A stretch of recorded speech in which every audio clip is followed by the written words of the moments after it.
Walang paniguradong ikakagulat nyo dito kay Manny Pacquiao na paniguradong ang karamihan sa inyo hindi alam. Ay alam nyo ba na kada taon nata merong panibagong mga negosyong itinatayo itong si Manny? Which is kung bibilangin natin ang mga negosyo at sarami ng mga tauhan o mga business managers meron si Pacquiao, paniguradong ang karamihan sa mga ginagawa niya ngayon isang paraan na lamang para mag-enjoy sa buhay. At paniguradong kahit gaano ka modern o futuristic pa ang ipagawang mga mansion o resort ni Manny, talagang kayang-kaya niya yan. Pero ang kagandahan kasi dito kay Manny parang ilang daang milyong piso na ata ang personal na pera ang naitulong nito sa mga Filipino. Well, sobrang mapagbigay talaga itong si Pacman, di ba? Anyway, ito pa yung iba pang balita. Si Manny Pacquiao ay pumasok sa panibagong yugto ng kanyang karera sa pamamagitan ng mga bagong aksyon sa larangan ng digital finance at sports promotion na nagpapakita ng mas malawak na direksyon lampas sa kanyang tagumpay sa ring.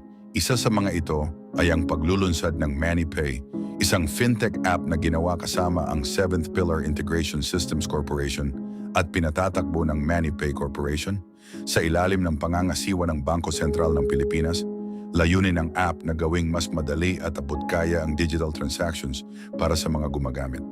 Sa pamamagitan nito, nais ni Pacquiao na mapalapit ang mas ligtas at mabilis na transaksyon sa mas maraming Pilipino. Bukod dito mga kapopong, formal ding inilunsad ni Pacquiao ang Manny Pacquiao Promotion sa Estados Unidos. Pinamumunuan ito ng kanyang matagal ng tagapayo na si Sean Gibbons bilang presidente, kasama si Tony Cohen bilang CFO at Vice President, at si Brendan Gibbons bilang lead matchmaker. Layunin ng MPP na bigyang pagkakataon ang mga bagong boksingero at mga veteranong atleta na maipakita ang kanilang talento sa mga pandaigdigang entablado. Ang unang event ng MPP sa US ay nakatakdang ganapin sa Pechanga Resort Casino sa Temecula, California. Sa ika-29 ng Nobyembre, tampok ang isang featherweight title eliminator. Kasama rin dito ang profesional na debut ng anak ni Pacquiao na si Jimwell. Bahagi rin ng plano ang pagbuo ng sariling pay-per-view platform upang mas mabigyan ng kontrol at pagkilala ang mga atleta. Sa mga oras na patuloy niyang pinalalawak ang kanyang negosyo, bumalik din si Pacquiao sa ring para sa isang sagupaan sa Las Vegas laban kay Mario Barrios, ang kasalukuyang WWBC welterweight champion. Sa edad na 46, ipinakita niyang hindi pa tapos ang kanyang paglalakbay sa sport. Sinabi niya, "Ang ilan sa pinaka-di malilimutang sandali ng aking buhay ay nangyari sa mga American rings. Ngayon gusto kong tulungan ang mga bagong mandirigma na maranasan din iyon." Dagdag pa niya, "Hindi ko kailangan ng pera, kailangan ko ng kasaysayan." Isang pahayag na nagpapakita ng kanyang pagnanais na mag-iwan ng pangmatagalang pamana. Isang malinaw na larawan ng paglipat ni Pacquiao mula sa pagiging atleta tungo sa pagiging negosyante at tagapagtaguyod ng mga bagong talento. Ang tagumpay ng MannyPay ay nakasalalay sa tiwala ng mga gumagamit, habang ang MPP ay susukat sa kakayahan nitong maghatid ng magagandang event at suportahan ang mga atleta. Sa kanyang karisma at dedikasyon, muling ipinapakita ni Pacquiao na ang tunay na champion ay hindi lang nasusukat sa sagupaan, kundi pati sa kanyang kakayahang magbigay inspirasyon at magbukas ng bagong oportunidad para sa iba. Well, straight to the point na tayo mga kapupong Dahil ang pinakamalaking tanong kasi since pinagamit na ni Manny Pacquiao ang kanyang apelyido kay Eman Bacosa, ang pinakamalaking tanong kasi ngayon makakasali ba si Eman sa mga pamana sa yaman meron si Manny Pacquiao? Actually, malaking usapin ito mga kapupong, pero ipaliwanag ko na lang in very simple explanations At please i-correct nyo na lang ako sa ilang impormasyon na aking ipapakita sa inyo. Well, kung pagbabasehan kasi natin ang civil code o ang batas dito sa Pilipinas, lumalabas kasi na totoong qualified itong si Eman in terms sa tanong kung meron ba itong makukuhang mana sa yaman ni Manny Pacquiao. Pero wait lang mga kapupong Maraming kasi situation na kailangan ring pagbasehan patungkol dito. Let's say for example ay nagkaroon ng agreement o pirmahan ng panig ni Manny Pacquiao at ang panig ng nanay ni Eman Bacosa noon. At kung for example ay meron na and for example ang nilalaman ng kasulatan ay patungkol sa usaping pera o yaman or inheritance man, dyan na natin makikita yung limitations through personal agreements ng dalawang panig na sila na lamang ang nakakaalam. Pero sa tingin nyo ba papayag itong si Manny Pacquiao na walang makukuhang mana itong si Eman?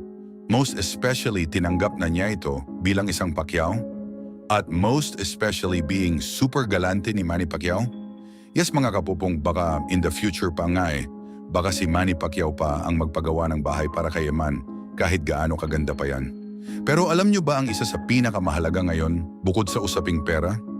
Yes mga kapupong, at yan na nga ang mismong pagtanggap ng pamilya ni Manny Pacquiao kay Eman Bacosa.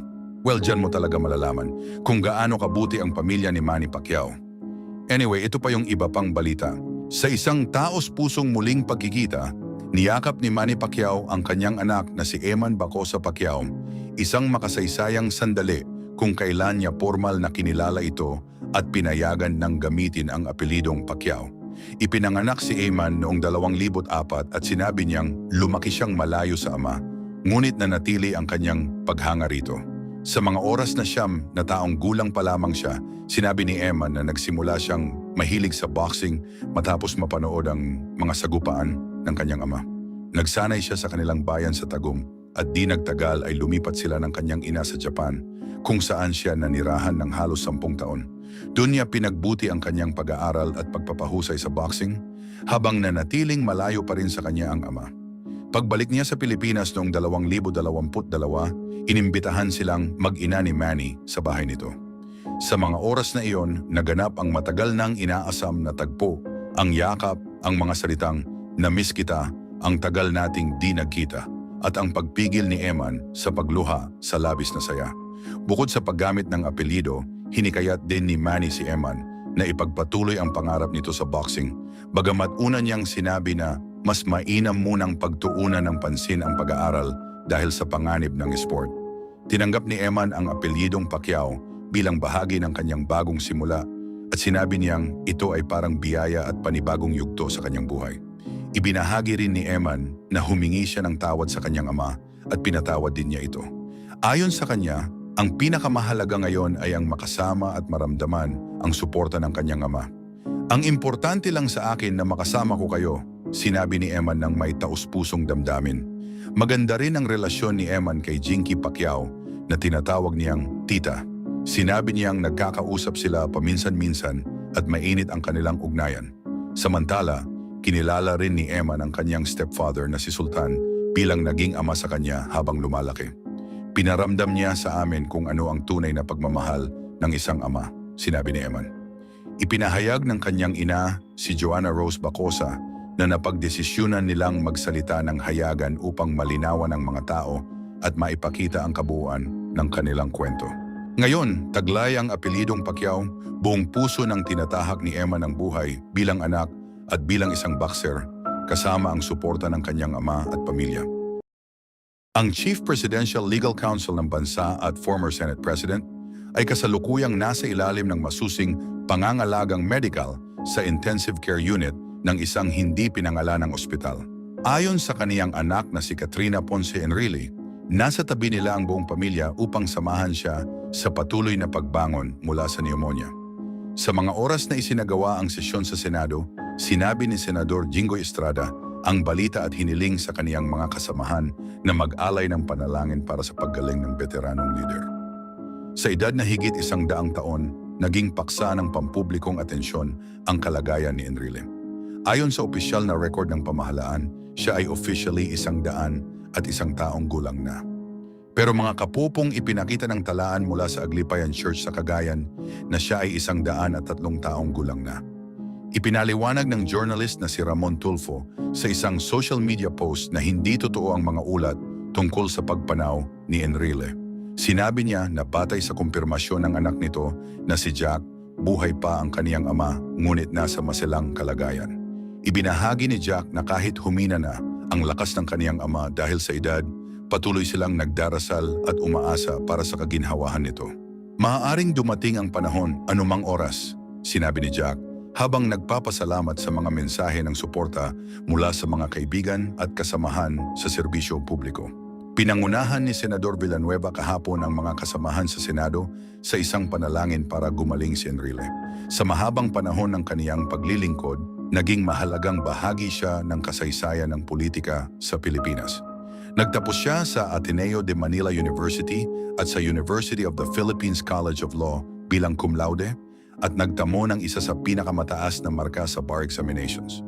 Pagkatapos nito, nagtapos din siya ng master's degree sa Harvard University. Nagsimula ang kaniyang karera sa pamahalaan sa ilalim ng administrasyon ni Pangulong Ferdinand Marcos Sr., kung saan nagsilbi siya bilang kalihim ng katarungan at kalaunan bilang Defense Minister. Ang kaniyang paglalakbay sa serbisyo publiko ay puno ng mga makasaysayang pangyayari. Naganap ang isang insidente noon sa kaniyang convoy na naging isa sa mga dahilan ng pagdedeklara ng martial law. Pagkalipas ng ilang taon, siya at si Fidel Ramos ay nagpasya na hindi na sumuporta kay Marcos Sr., isang aksyon na tumulong magpasiklab sa makasaysayang people power movement noon. Ang mapayapang pagkilos na ito ay nagdulot ng pagbabago sa pamunuan at itinuturing na isa sa mga pinakamahalagang yugto sa kasaysayan ng bansa. Pagkatapos noon, nagpatuloy siya sa paglilingkod sa iba't ibang administrasyon at 4 na beses siyang nahalal bilang senador, kabilang na ang panahon niya bilang Senate President mula 2008 hanggang 2013. Sa mga huling taon ng kaniyang karera, hinarap niya ang ilang isyong legal na may kaugnayan sa Priority Development Assistance Fund, ngunit kalaunan ay napawalang sala siya ng korte. Noong 2022, itinalaga siya ni Pangulong Ferdinand Marcos Jr. bilang Chief Presidential Legal Counsel, isang posisyong muling nagbigay sa kaniya ng malaking papel sa pamahalaan. Sa kabila ng kaniyang katandaan, nanatili siyang aktibong nagbibigay ng payong legal at pampulitika sa kasalukuyang administrasyon hanggang sa siya ay mag-medical leave noong nakaraang buwan. Sa mga oras na ito, habang nagtitipon ang kaniyang pamilya at mga kaibigan sa paligid niya, marami ang nagbabalik tanaw sa kaniyang mahabang buhay na puno ng serbisyo. Mula sa tahimik na bayan ng Cagayan bago ang digmaan hanggang sa makabagong panahon ng digital media, nananatiling makulay ang kwento ni Juan Ponce Enrile, isang abogado at mambabatas na naging saksi at bahagi ng higit kalahating siglo ng kasaysayan ng bansa. Sa mga oras na ito, muling umani ng pansin sa social media ang isang makabuluhang kilos na nagpaalala ng walang sawang paninindigan ni Gina Lopez, ang kilalang tagapagtanggol ng kalikasan na matagal nang tumututol sa malawakang pagmimina. Sa isang bidyong kumakalat online, makikita siyang masiglang nakikilahok sa isang pagtitipon, bit-bit ang mensaheng tumututol sa mga gawain ng ilang kumpanya na, ayon sa kanya at sa kanyang mga taga-suporta, ay nakaaapekto sa mga tao at sa likas na yaman ng bansa. Ipinahayag niya noon pa man na ang ganitong mga operasyon ay nagdudulot ng malaking pagbabago sa kabuhayan ng mga residente at sa balanse ng kalikasan. Para kay Lopez, ang tunay na pag-unlad ay yung nagbibigay galang sa tao at sa kalikasan ng magkasabay. Anyway, mga kapopong nakatuon ngayon ang atensyon ng publiko sa Sierra Madre, ang mahabang kabundukan na nakahilerang parang kalasag sa silangang bahagi ng Luzon. Sa paglapit ng Super Typhoon Uwan, marami ang nagpapaalala kung gaano kahalaga ang kabundukang ito bilang proteksyon laban sa malalakas na bagyo. Ang Sierra Madre ay ang pinakamahabang hanay ng bundok sa bansa, na umaabot ng halos 540 kilometro mula Cagayan hanggang Quezon. Gayunman, sinabi ng ilang eksperto na ang patuloy na pagputol ng puno at walang kontrol na pagmimina ay maaaring magpahina sa kakayahan nitong magbigay proteksyon. Kaugnay nito, nagsimula noon ang Department of Environment and Natural Resources sa Region 2 ng isang investigasyon matapos maging viral online ang larawan ng isang malawak na pagguho ng lupa sa Sierra Madre. Ayon noon kay Director Gwendolyn Bambalan ng DENR, katuwang nila ang Mines and Geosciences Bureau at mga kasapi ng katutubong Agta community sa pagsusuri ng lugar. Unang ulat pa lamang ay nagpapakita na maaaring dulot ng malakas na pag-ulan ang pagbuo ng malaking uka sa tuktok ng bundok na naging dahilan ng naturang pagguho.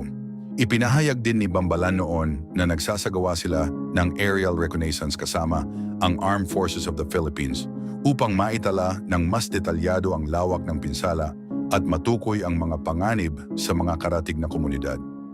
Maraming tagamasid ang nagsabing may malinaw na ugnayan ang panawagan ni Gina Lopez at ang kasalukuyang kalagayan ng Sierra Madre. Bagaman ang kanyang protesta ay pangunahing nakatuon sa pagmimina, tumatagos ito sa mas malawak na usapin ng pangangalaga sa kabundukan at sa mga taong umaasa rito. Sa ganitong pananaw, nagiging isa ang layunin ng investigasyon at ng mga panawagan sa social media? Ang pagbibigay diin na kailangan ng mas matatag na aksyon para mapangalagaan ang kalikasan. Dahil dito mga kapupong, dumarami ang mga mamamayan at organisasyon na nananawagan ng mas maigting na aksyon para protektahan ang Sierra Madre.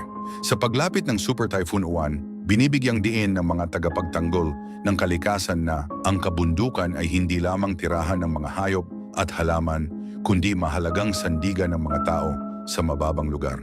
Marami ang nananawagan na itigil ang walang pahintulot na pagtutroso at pagmimina sa mga bahagi ng bundok at hinihimok ang mga lokal na pamahalaan na magpatupad ng mas mahigpit na monitoring. Sa mga oras na patuloy na binabantayan ang ulat ng panahon at investigasyon, malinaw na ang Sierra Madre ay hindi lamang isang tanawin kundi isang sagisag ng tibay ng kalikasan. Ang mga aksyon ni Gina Lopez, ang pagtugon ng mga ahensya ng pamahalaan at ang pagkilos ng mamamayan ay nagtatagpo sa iisang layunin, ang panatilihin ang buhay, balansi at kagandahan ng kalikasan para sa susunod na henerasyon. Sa harap ng mga hamon, nananatiling inspirasyon ang kanyang tinig, paalala na ang tunay na pag-unlad ay nakaugat sa malasakit at pagkakaisa ng tao at ng kalikasan.